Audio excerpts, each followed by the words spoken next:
প্রিয় দর্শক বন্ধু, নরেন্দ্র মোদী স্টেডিয়ামে 2023 সালের ওয়ানডে ওয়ার্ল্ড কাপের ফাইনালের সেই ভয়ঙ্কর অভিশপ্ত রাত্রির দুঃস্বপ্নকে কয়েকশো আলোক বর্ষ দূরে ঠেলে দিয়ে টিম ইন্ডিয়ার নতুন সূর্যোদয় হলো আবারও সেই গতকাল নরেন্দ্র মোদী স্টেডিয়ামে। গতকাল টিম ইন্ডিয়া নিউজিল্যান্ডকে 96 রানে হারিয়ে জিতে নিল টি-20 ওয়ার্ল্ড কাপ 2026।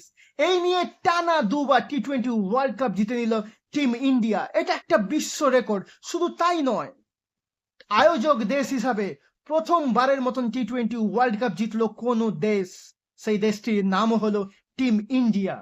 এই টি-20 ওয়ার্ল্ড কাপের আগে পর্যন্ত 9বার টি-20 ওয়ার্ল্ড কাপ হয়েছে, সেখানে কোনো আয়োজক দেশ কিন্তু টি-20 ওয়ার্ল্ড কাপ জিততে পারেনি। শুধু তাই নয়, এর আগের 9বারের টি-20 ওয়ার্ল্ড কাপে কোনো দেশ কিন্তু পরপর দুবার টি-20 ওয়ার্ল্ড কাপ জিততে পারেনি। এই সমস্ত অসাধ্য সাধন করে দেখালো টিম ইন্ডিয়া। এই কারণে গোটা বিশ্ব বলছে হিস্ট্রি ডিফিটস অ্যান্ড হিস্ট্রি রিপিটস। গতকাল নরেন্দ্র মোদী স্টেডিয়ামে টসে জিতে নিউজিল্যান্ডের অধিনায়ক মিচেল স্যান্টনার ভারতকে ব্যাট করতে ইনভাইট করে। তখন তিনি বুঝতে পারেননি জীবনের শ্রেষ্ঠতম ভুলটি করতে যাচ্ছেন। জীবনে যতদিন বাঁচবেন মিচেল স্যান্টনারকে এই রিগ্রেটটি কুরে কুরে খাবে কেন তিনি টি-20 ওয়ার্ল্ড কাপ 2026-এর ওয়ার্ল্ড কাপের ফাইনালে ভারতকে টসে জিততে ব্যাট করতে পাঠিয়েছিলেন।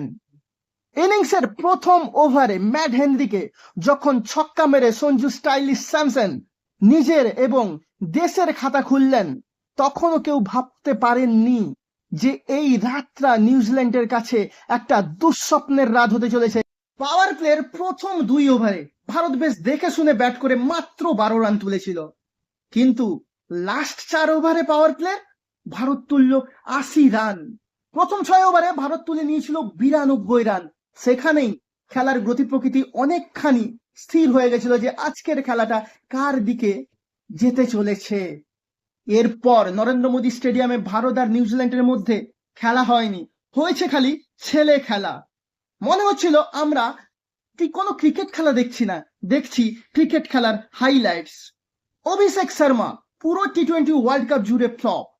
মাত্র 7 ইনিংসে করেছিল 68 রান। জিম্বাবুয়ের এগেনস্টে 50 রান ছাড়া আর বলার মতন কোনো রানই ছিল না অভিষেক শর্মা। কিন্তু কথায় বলে অভিষেক শর্মা বড় ম্যাচের প্লেয়ার, তাই তিনি গতকাল মাত্র 21 বলে করলেন 52 রান। ইনিংসে ছিল 6টি 4 এবং 5টি ছক্কা। Strike rate 248। তার 50 রান আসে মাত্র 58 বলে। তিনি সঞ্জু স্যামসং এর সঙ্গে 98 রানের একটা দুরন্ত পার্টনারশিপ গড়েন। তার উইকেটটি নেন তিনি আউট হয়ে যাওয়ার পর সঞ্জু স্যামসন এবং ঈশান কিষান মিলে নিউজিল্যান্ড দলটাকে নিয়ে ছেলে খেলা করতে শুরু করেন। নিউজিল্যান্ডের বোলারদের পাড়ার বোলারে পরিণত করেন। সঞ্জু স্যামসনকে নিয়ে যতই বলবো ততই কম।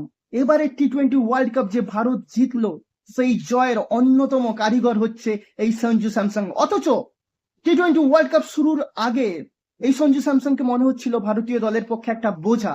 এই সঞ্জু স্যামসন গতকাল মাত্র 46 বলে করলেন 89 রান। তার ইনিংসে ছিল 5টি 4 এবং 8টি ছক্কা। Strike rate 194। অনায়াসে তিনি 100 রান করতে পারতেন, কিন্তু তিনি তো দলের হয়ে খেলেন, নিজের জন্য খেলেন না। এই জন্য তাকে বলা হয় Sanju selfless Samson. Sanju Samson এই টি-20 ওয়ার্ল্ড কাপে পরপর 3টি গুরুত্বপূর্ণ ম্যাচে 3টি অর্ধশত রান করলেন।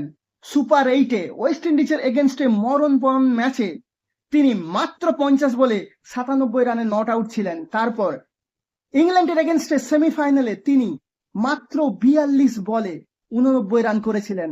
আর গতকাল তিনি 46 বলে করলেন 89 রান।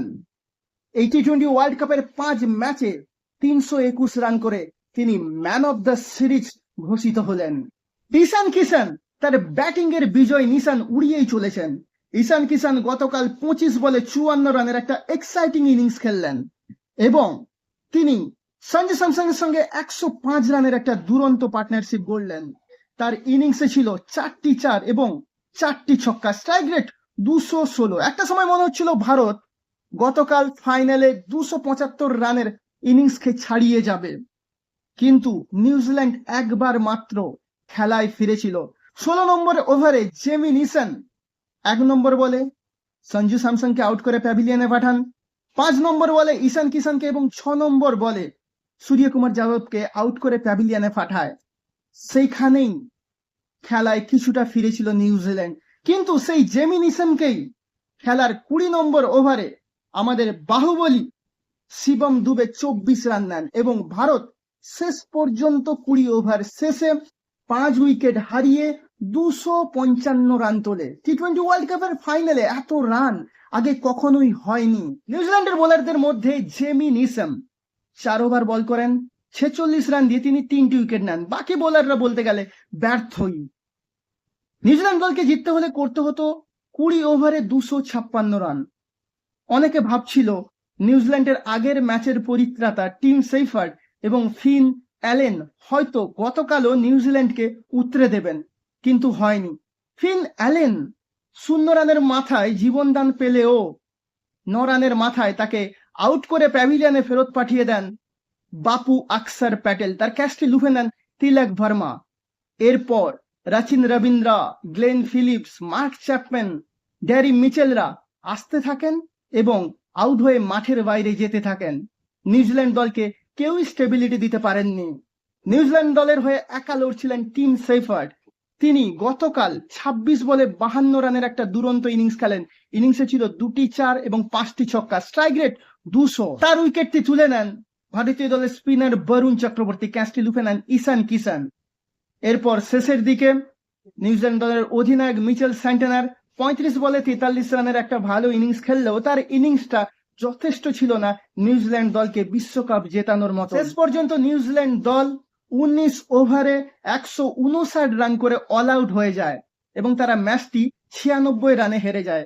ভারতের হয়ে গতকাল অসাধারণ বোলিং করেছেন এই মুহূর্তে ওয়ার্ল্ডের বেস্ট বোলার জসপ্রীত বুমরা। তিনি 4 ওভার বল করে মাত্র 15 রান দিয়ে 4টি উইকেট তুলে নিয়ে নিউজিল্যান্ডের সিট দাঁড়াই ভেঙে দেন। তাকে যোগ্য সহায়তা করেন আকসার প্যাটেল। তিনি গতকাল 3 ওভার বল করেন 27 রান দিয়ে 3টি উইকেট তুলে নেন।